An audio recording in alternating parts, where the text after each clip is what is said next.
all just be gone. And that's truth. He's not just that's what people like. He's not just saying those words like people do. He will literally do it. Like it's literally a matter of life and death.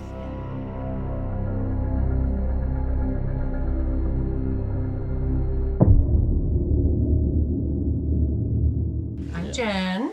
Hey, Jan. Hi. Hey. Occupation. I'm a licensed clinical social worker. My expertise is in grief and loss, trauma, life transitions, primarily. Yeah. I'm currently a mental health therapist, and that's what I'm doing now. I've been in the medical field my whole career. Yeah, and it's always my career is just it is a reflection of who I've always been. So That's cool. yeah. How do you know Joe? We met in 2012 at a gym, 24-Hour Fitness on Fulton and Hurley. Many months ago, yeah. Many months ago. I worked out there. He was a trainer. Assistant fitness manager. At the time I met you. I was the assistant fitness manager, yeah. Yeah. Ben was there, Marvin was there. Yeah.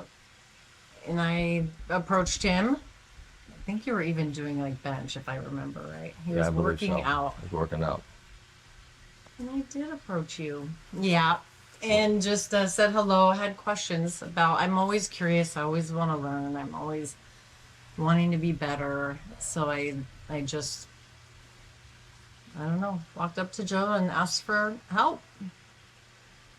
And it all just went from there. Yeah. Many years later. And now you're helping him out? I think we've always helped each other out. Yeah. Mm-hmm. Our whole relationship. It's been, I would say, pretty equal in what we provide to one another.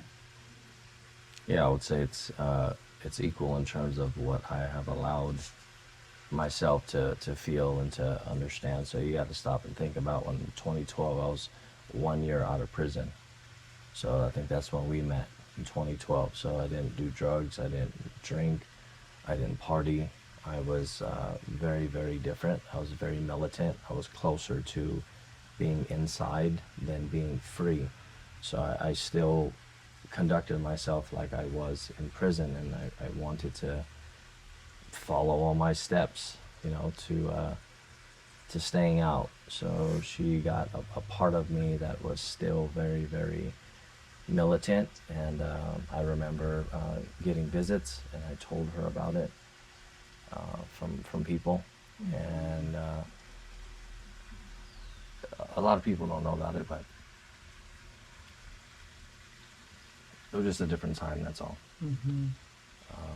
I have progressed and evolved into so many different people that, as of lately, I think I don't know which one of them is actually me. Like I've caused her pain. I've caused a lot of people pain. We had a conversation, and she has a way of expressing or telling me that I sometimes am not authentic, or as Carla also posed that question, I'm not being as transparent as I should be, because I really don't know why. I'm still kind of stuck in this place where am I in prison? Am I free? Am I as free to do the things that I want to do? Because some of the things that I revert back to aren't really normal. So I have conversations with Jen, and as of lately, she's just pointed out some things about me that are pretty harsh, and then I just have to sit with it, that I'm not as authentic as I want to be, or as vulnerable, and I don't know what to do with these thoughts regarding killing, my past crimes, things that I still think about, relationships that I've been involved in, not really understanding how to be, which I've taught myself. So I wanted her to help and shed some light on some things that I'm currently dealing with. Because I think some people watch this YouTube channel and they don't understand the amount of pain that I go through. And she is somebody that has a really, really hard time watching some of this stuff. Because I actually don't watch any of it. I watched one episode, and it actually caused me more pain and made me pull away from Joe again, based on things he said. Our experience of our relationship when we were involved back in the day is very different. What I knew then versus even what I know now, was not this person when I knew him when we were the closest. He didn't ever share his feelings or even really, like, there were moments he would be honest about some things that were happening from his past, but he kept me very in the dark about a lot of stuff. And so watching stuff during a time that, I mean, we were involved 6 years before we totally kind of broke. And then we were not in each other's lives for like 4 years. We reconnected accidentally. He sent me a text in the middle of the night and just saying, I don't know if it was an accident, but it was an accident. Yeah, we also share a very close friend, Ruben, and Ruben always talked very highly of Jen, and so we have a lot of history. But I think currently, because of the channel, like, a lot of things are surfacing, and I don't know what to do with a lot of my thoughts and feelings, and which is why I have this sense of I don't really know what I am, and I use that word "what I am" because I have lived a life of crime for many, many years, and now I am trying to help as many people as possible, and sometimes I find myself lost, confused, and in extreme pain.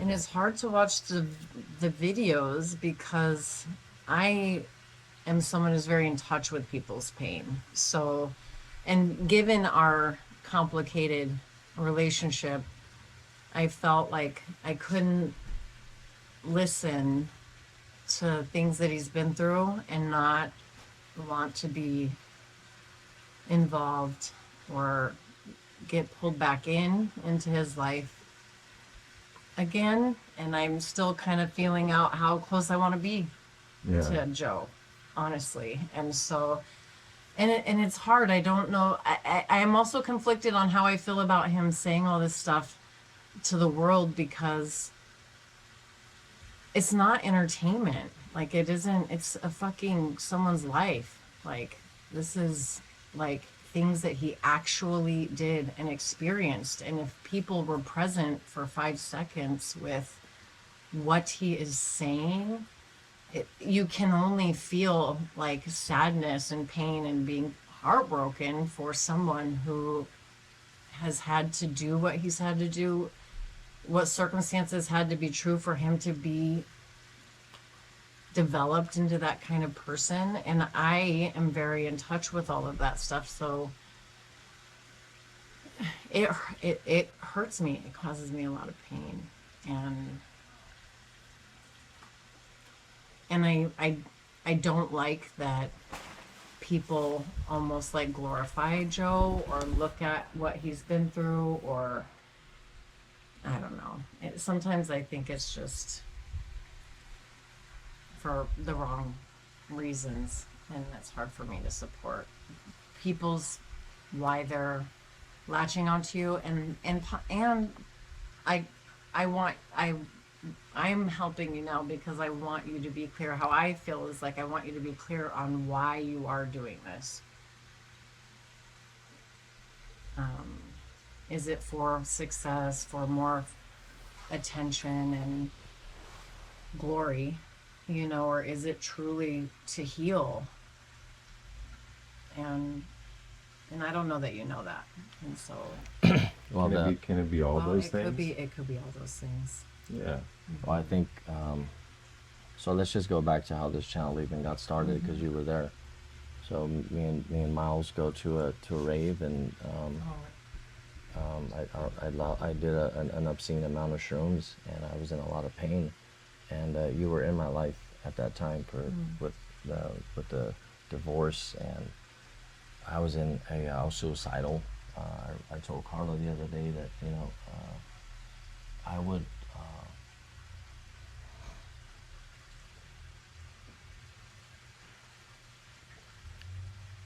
I would grab Vamp and I'd go in a room and I'd just cry. I would cry because I was in so much pain. And I have caused a lot of people pain, but I didn't want to let go, and I was just tired of being in pain, and I was suicidal, and luckily I gave all my guns away because I would have shot myself. I shot. I have no problem shooting people, but I was just in so much pain. I just, this is no way to live, and shrooms just has a way of opening up certain doors, and we went to a rave, and then we started talking to Miles, and a lot of things came up a lot, and I said, do you think I would be able to talk about these things freely and actually create a channel and show people that even though I am how I am, I still want to help, like the criminal activities that I did for many years and who I am now, like people have begged to know all of these things. You one of them, Andrea, another one, she would beg to know, I just want to know how you think, and I want to know you, and you only let people know bits and pieces of you, and I am dying on the inside. That's exactly how it feels. And since having this channel, it has brought up so much pain that I have buried, and not a lot of people actually listen to what I say. Like to freely talk about wanting to kill my dad at 12. Exactly. Just simply that. Like, imagine a 12-year-old wanting to commit murder, and it be their parent, their father, which we know children can be abused, treated with neglect, and they idolize and love their parents still and their fathers. And to be at such a place where you want to kill your dad, how much pain he had to have been in at 12 to even be considering that is no one, I don't think, understands, can even fathom. Yeah, so it's just stuff that I buried for like a long time, and now I just do. Like, we had a conversation with Blake, and he's like, "You're just a robot. You just do." But that's since the time I was a kid. Like, I just do. I know how to cut off emotions. I know how to go through one emotion to another.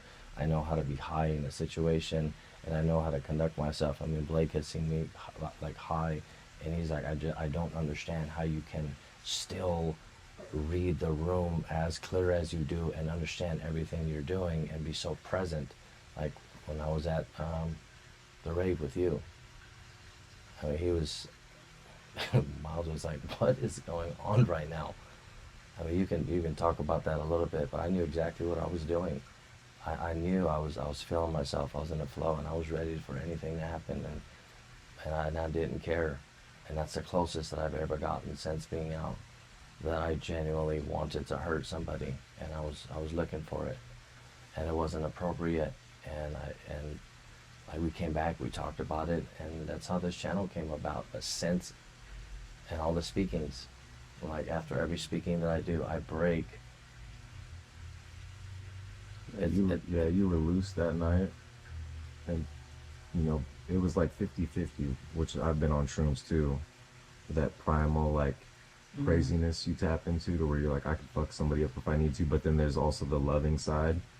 It was still balanced, but yeah, I saw the crazy look in your eye too, but it still had that other 50%. Yeah, I think we all hold that. and then We do, but his It was is on like a a different hunting, level. like, was it like a hunting side of you that was, what? I don't think he was hunting, but he was down to fuck somebody up if they What? did If they what? anything. Like, he was kind of throwing water and like Trying to instigate? Or kinda, he could have done way worse. He could push somebody, you know what I mean? So there's still not that like, why did you want violence in that moment? Like I what was in were pain. you looking I for wasn't- to relieve your I wa- pain? I wasn't- So I by wasn't- putting it on someone else. I was That's in pain. I wanted to hurt somebody because that's how I used to release a lot of pain. Yeah. It's Hurting. transferring. You're transferring your pain onto someone else. That's what you've been doing. That's what violence is. You're in pain, so I'm gonna transfer it onto you. Yeah. So as a kid, like with my dad, like I would get beat. He'd beat me. So I just like, okay, well I want to beat like a juvenile. I'd look for fights, and I was very aggressive, and it was violent. And lately with this channel, Blake mentioned that maybe it's at the cost of maybe your sanity or non-sanity, and then I gravitate and relate to the Joker, and a lot of people don't really understand why I do that. Oh, that's a perfect And she can archetype for you. That's exactly how you feel. Like split, like two different, completely different people, identities. You have almost two completely different identities. I don't think that that's necessarily an unhealthy thing or a bad thing. I think that it should be integrated. I don't think he should. We were talking at breakfast the other day, and he was saying, like, we were talking about integration and like the part of him that was a criminal and these things that he used to do. Like, how do you integrate that, or why would you want to keep kind of that part of a person present, Yeah. not like stuffed down? And there's a lot of things in that. One, being a protector, and I gave the example of like, it's so important for a man to be able to protect like his community, his loved ones, people who are more vulnerable, to the point of needing to kill someone if that was the threat. You know, that is really, I feel, very important. A lot of people don't know that, aren't capable of that, actually. Like, he's probably someone that I felt the safest with in my whole life. Because I know that. I know he could. I know anywhere we'd be or no matter what would happen, that he could keep me safe and we would be okay. Like, He's the level capable of it. perfection, I mean, protection is, oh yeah. Like, it's so big. And you just know it. Like, you know that he, no matter what showed up, he could handle it. And that is, women are starving for a sense of being able to be protected and safe. And that is really important. We talked about crying. He doesn't really feel the need to steal anymore and commit crimes, so that's healed. Yeah. That's not part of him that he needs to bring forward. And we were kind of just breaking apart pieces of what I want for Joe is to not totally separate his time in prison and who he was all his life to the date he got out of prison and who he is now. I feel like it's all of him, and it's all worthy of being accepted and loved and honored and respected. It's just learning how to hold all of it. And part of it is going through this process of feeling the pain that you've been refusing to be present with. I think it's always been there. When you say he lacks authenticity, what do you think specifically it is? When he's not dealing with the pain, or what? No, I wouldn't say he lacks aauthenticity. I think it's That's just what you guys were bringing up earlier. it's in moments. Like, it's like something shifts and he turns on into somebody who's a little more removed and kind of like going through the motions of I will. almost like playing a character. And I know him so well that I can see when that shift happens. I'll give you an example. I give people an opportunity to hang themselves, and I test people all the time. You like it? It's not that I like it, but I learned it in prison. When I have parties, I give people an opportunity to hang themselves, and I have people that I trust, and I have other people that I don't trust, and I utilize manipulation tactics that I learned in prison to know who my real friends are. And unfortunately, when you give people the opportunity to hang themselves, most of the time they hang themselves unless they've been in an environment that I've been in. So it's extremely hard for me to trust and to let people in. Oh, because over and over again, I've just been let down over and over and over. But then when I do let people in and they still let me down, I have a hard time completely letting go, because it's just a matter of time before this human being is going to let me down to some extent. So I revert back to my old self. I revert back to shutting down, and then that's when all of these thoughts come up. So although Jen makes a point, I don't think about robbing people. I don't think about maliciously taking money, and the things that I'm doing aren't helpful. Sometimes I do think about taking lives, because sometimes I'm in so much pain, I don't know what to do with the pain, and the way that I used to, Dealing with it was violence. and I'm just, and I, like Blake even said, hey, how come you don't let me teach you how to box? I said, because it's very dangerous. He said, well, I feel like you can, I said, I don't want to open up that kind of worm. Like, I just don't want to open up that kind of worm. It's very dangerous, and I've hurt so many people. If you channel that in a fight. Yeah, even in prison, there's in prison, that's pretty much all they do. They don't fight in prison. They attack. There's no rules. There's like multiple attacks. There's weapons. There's people getting thrown off tiers. Like, you're not trying to fight. You're trying to end the situation. That's it. There's no fight. There's no talking. It's very, very aggressive, and it happens so fast, and you're always on your toes. And when I see some things, like even in our gym, I said, real life doesn't work that way. Real life, like, you would see somebody coming, and you would know exactly where to hit them, and they would go down, and nobody would even see it.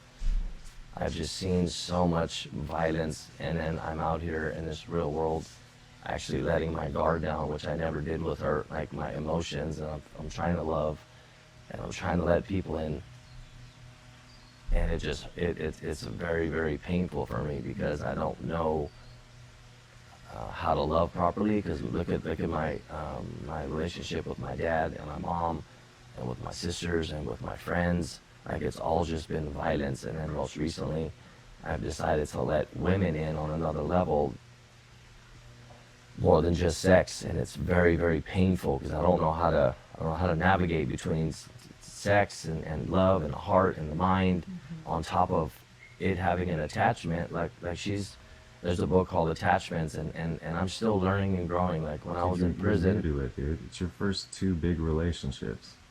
It's more than that. Yeah. I mean, you said you're trying to figure out what it feels like, right? And connect with the how sex. to love, but yeah, You're not the only person to struggle with that. I've always felt loved by you. I've always felt that you loved me. You do know how to love. I think what I've always felt was that why you insisted on keeping me, and probably people that you really could get close with in a distance from you, is because sometimes I would feel like you would lose yourself and get swallowed up in it if you really let it be what it was. And also, that would then open up the potential of, if, say, for example, I hurt you or did something to betray you, that given the extent that you had allowed yourself to get that attached and connected and open with me, that you wouldn't trust yourself in how you would respond to that kind of betrayal. Like, I think it's like twofold. Like, it's not only are you... Did that make sense? It did make sense, because there was an incident that happened when I was married to Andrea, and I never loved her kids. I couldn't love her kids. I never told them that I loved them. And one day I came home and I seen Andrea and her ex-husband Paul talking, in the parking lot in our condos, and I parked a car, and I didn't really care. And then she comes in, and I can't recall what I was doing. And then she said, hey, I was having a conversation out there with Paul, and Paul was a little concerned and said that that you hit Oliver. And I remember this huge wall going up, like my freedom was going to be taken. I can't believe you're conspiring against me with your ex-husband about me assaulting Oliver, when it's your dad that actually puts his arm around his neck and we're at the table and, kind of like shakes him up. And I was so betrayed. And that was the first time that I felt like killing again. That's what I was always afraid of. I knew it. That was the first time, and I remember talking so disrespectfully to her, like, I will fucking kill you if you threaten my freedom, and I don't give a fuck who you are, your kids, your whole family. Yep. Like, you will all just be gone. And that's truth. He's not just that's what people like. He's not just saying those words like people do. He will literally do it. Like, it's literally a matter of life and death in the decisions that he makes on how close he gets to someone and how he navigates relationship. And when people are getting him really vulnerable, this is the risk. Like, you better be willing and careful, because people are so sloppy out here with their behavior. Like, and the betrayal. And that was the first biggest separation that I had with my ex-wife, and then since then I just kept pulling. And I remember wanting to sit down, and I was driving to his house, and she didn't know how to respond to it. She was like, this is so absurd. And I said, you tell him that I need to talk to him right now, because I thought he was going to call the cops. And if the cops came, because of my background, like, I have 2 strikes, and I'm thinking to myself, like, where I'm going to take the person, how I'm going to be able to get away with it. I just, all of these thoughts are going through my mind. And then I wasn't able to get a hold of him. And then we had a sit down, and it was very, very tense. And I met him for the first time, and the wife, and my wife, and I remember just talking so, as a matter of fact, and direct with all of them, like, I'm a provider, and I was so stern and so disrespectful to them. Like, I did not care. I was literally going into a meeting where I was prepared for just me to walk out. Yeah. I always knew that. If I didn't get the right answers, and they had no idea. They had no idea, and I just wanted to make my point across. And I remember him just like shaking, his teeth, and I got excitement from it. Like, that is a lot of power, to cause so much fear in somebody and know that I had the potential to do this. Knowing that I had somebody outside just waiting for a call. And I used to be involved in some very, very intricate things, and people out here just go about living like it's nothing. And these are the thoughts and the things that I deal with when I fall in love. And then when I get betrayed, and then I feel a sense of betrayal, and then other people are still around me, that I have to fight these thoughts, and I have to, like, navigate through these things all the time. When somebody says they're going to do something for me and they don't do it. And in prison, when you say you're going to do something and you do not, somebody typically dies. Yes. There is no I'm sorry, there's no... I know. So out here, when I try to help somebody, like, I'm genuinely trying to pour into them because of the pain that I have caused a lot of people, and even myself. The pain that I've caused her, like, I feel it. And when I genuinely want to help people, like, I'm not trying to help them to acquire some type of monetary gain, but I just want to help, because at the end of the day, like, we're all in pain. And when I talk about these things, they hurt. because I'm confused, because that is still in me, and I do everything in my power to block it out. And maybe that's why I still get high a little bit, because it makes me very, Absolutely. it makes me relaxed, and I cope with it, and I like to dance and I like to move. But loving for me is very, very hard. It's very painful, because when I'm in, and a lot of people out here, they just go through these relationships back and forth, and they're just fake. Like, they don't even know who they are. They don't know their true Totally. potential. They don't love like I do. And I hear that a lot. Do you think you've learned from the last relationship anything, or do you feel like it's just the same thing over and over? I mean, it's humans. It's in human nature. And I spent 12 years. I spent 12 years of my life reading and learning and adapting to a sub-society where all we do is manipulate, corrupt, and betray. And I don't. And it's just it's a tangled web for 12 years. And then I get out of here, and it's like child's play. It's legit. It's legitimately child's play. And I mean, look how far I've come. And I mean, when I've known her, I work 15 hours a day, straight. Every day. Straight. Not. For years and years.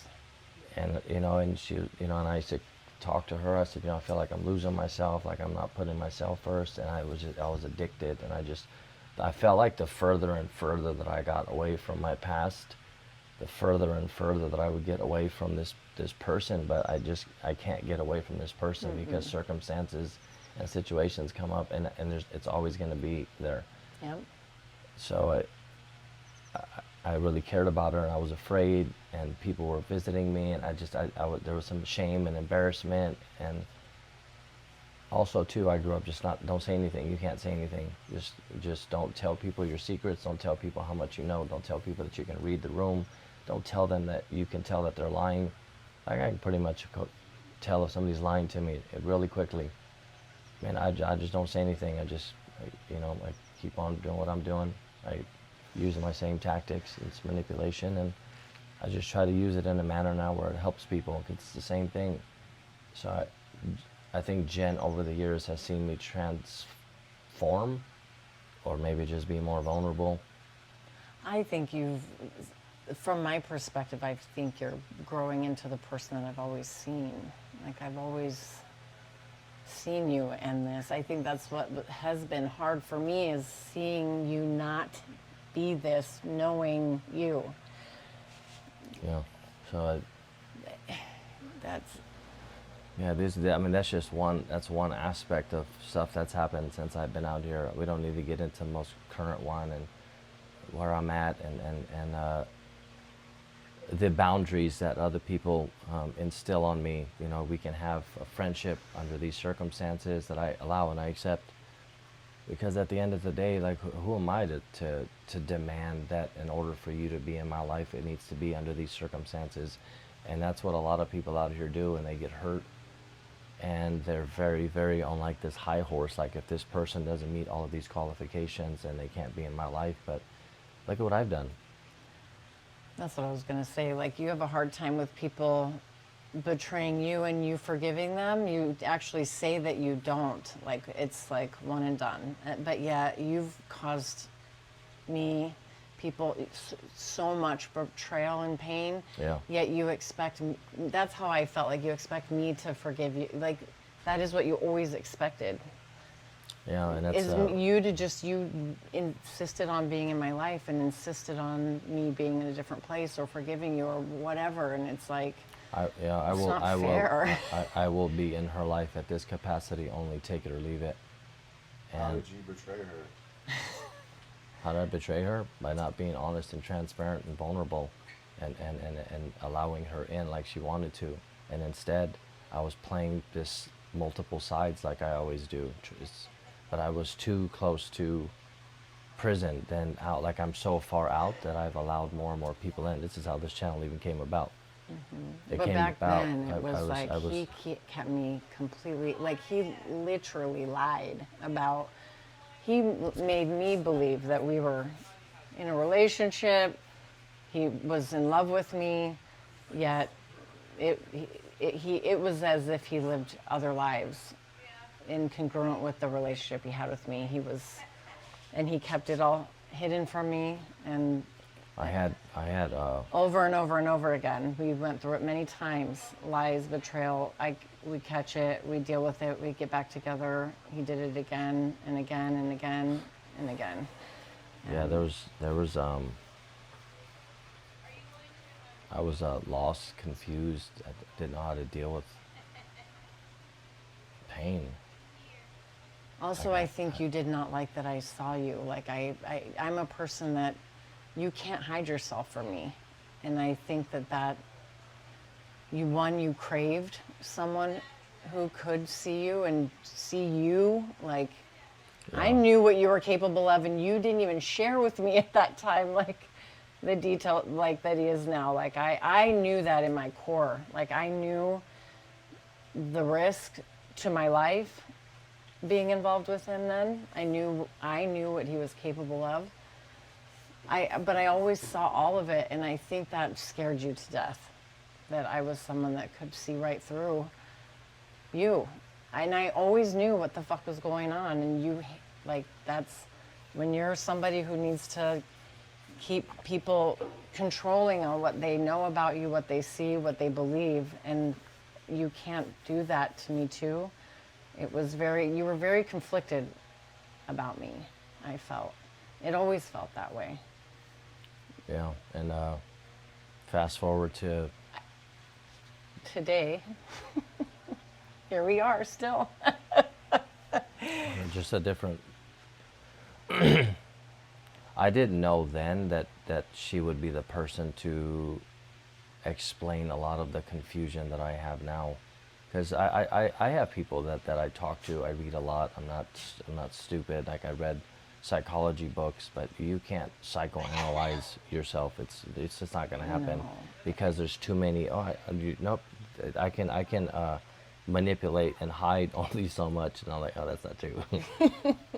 So I would. And you're very smart, but you're way more in touch today than you were then with yourself. Like, you're way more intuitive and conscious, I would say, today about yourself, and you have a lot more insight than you did then. I think that was really a lot more shut down at that time. So I would like to ask what your opinion is on what exactly is wrong with me. No, I don't think anything is wrong with you. And as of lately, I just feel like there's something wrong with me. With what part? What do you feel is wrong? I feel like maybe I'm not worthy of. Of what? Any of this. I have a lot. It's deeper than that. I have a lot of guilt. I have a lot of shame.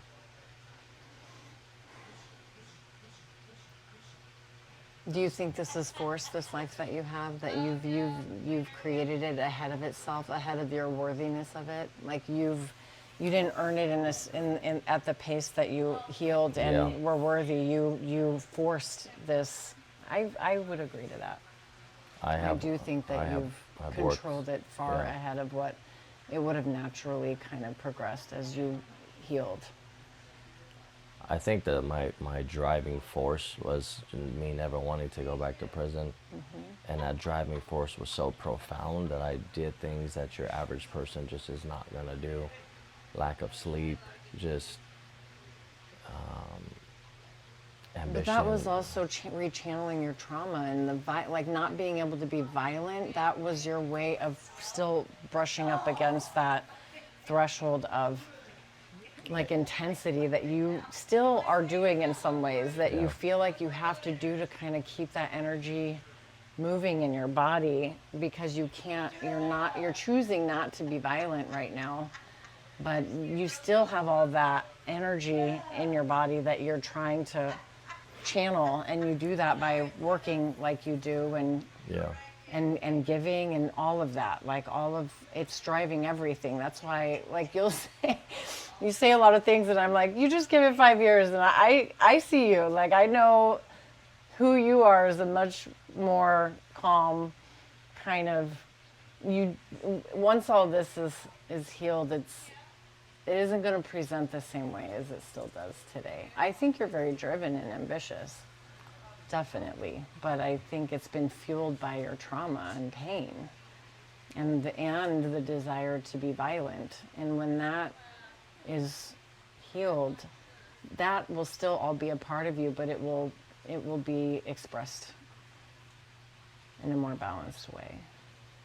Yeah, so this channel has brought about even more, I guess, desires for violence, and I'm just, I'm Not having, sure what to do with yeah. it. Yeah, I mean, so that's what I mean by if people actually stop and listen. I mean, I get comments on her, I'm arrogant, I'm this, and then I stop and think about to myself, I mean, who are these people? Like, what exactly are you doing? How vulnerable are you? Are you complaining? Or are you just sitting back, you know, watching Netflix specials? Or like, I don't know what I don't know, people but are I out also there. think arrogance is earned, and like you fucking earned it. Like your arrogance is like legit. Like there's people who.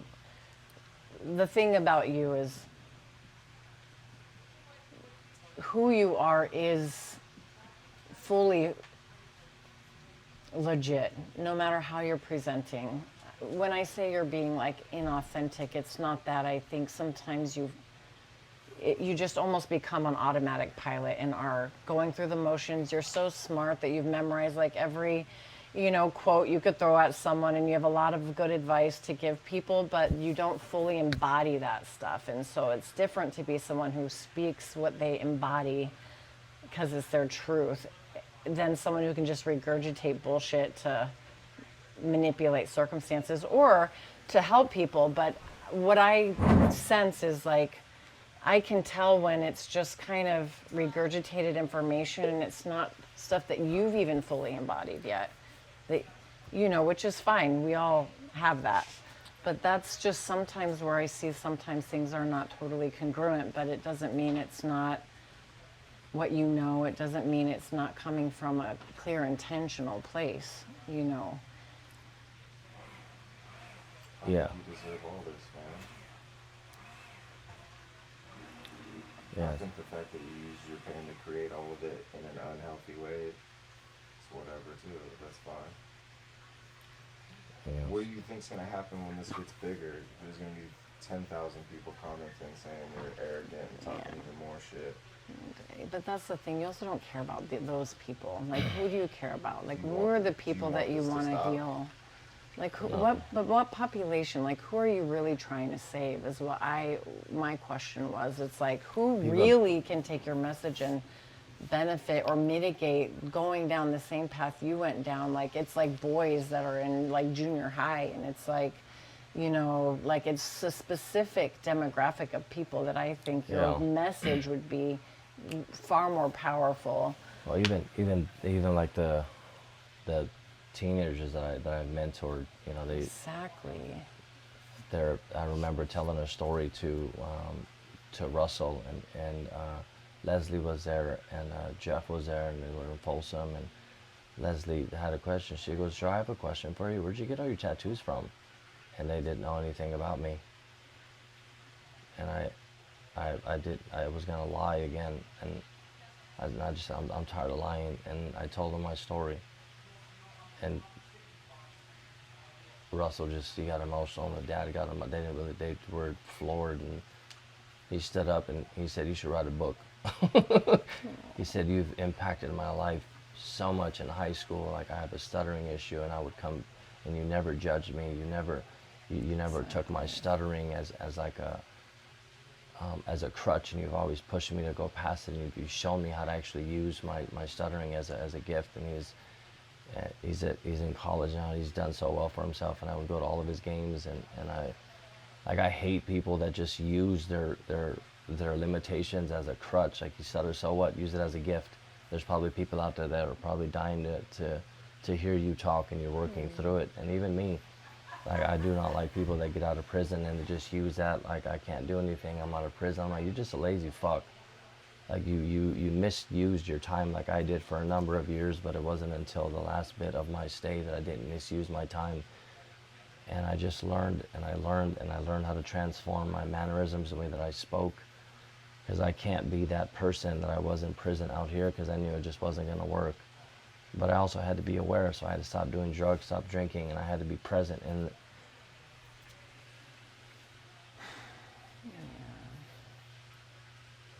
I just remember hated being in there. I just remember hated being in there. And I didn't want to escape. I just wanted to remember it. And I feel like people out here just, they want to escape through relationships and through drugs, through drinking, and I don't want to escape like that. I just use it to really not hurt people. I remember doing shrooms with Gabby, and I had a saying. I said, I'm just trying to get through life without killing people.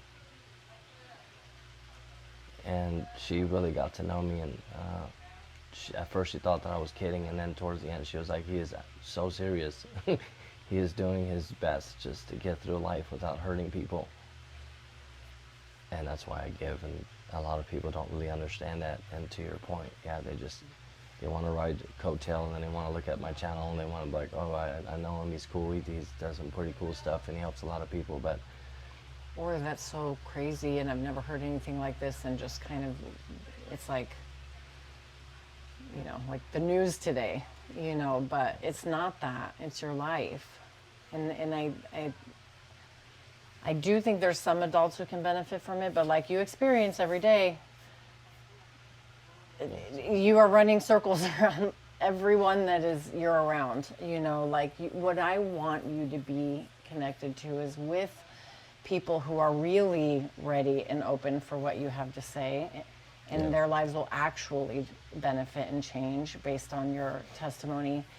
And also, I think going back to the prisons, facing people that are literally in the circumstances you are, and giving your testimony, working with, you know, kids who are in gangs at the age of 10 and don't have anybody who's been through it and can help them realize there's another path, like that is where I see your purpose in your testimony. But if you're expecting that every person you train and every one of your friends and all the people you party with and everyone that watches this channel is gonna be able to even hold what you're saying or see you,